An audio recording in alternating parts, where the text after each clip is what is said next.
এই বাড়িতে এই প্রথমবার দেখো এই বাচ্চাটা কে আসলো। তো তোমরা সবাই সেটাই ভাবছো।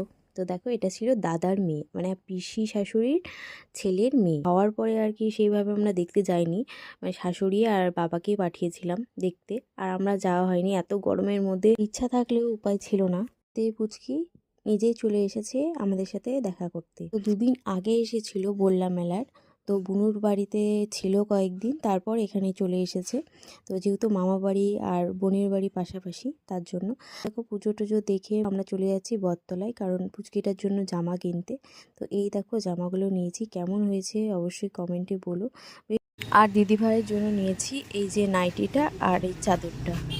ব্ল্যাঙ্কেটের কভার নিয়েছিলাম, তো শাশুড়ি মা আগের দিন ব্ল্যাঙ্কেটের কভার নিয়েছিল, তাই জন্য দেখো মার জন্য আর একটা ব্ল্যাঙ্কেটের কভার নিয়ে নিলাম। আর এই নাইটিটা খদ্দরের নাইটি বলে, যাই হোক এটা নিয়ে নিলাম মার জন্য। তো এই চাদরটা হচ্ছে আমার।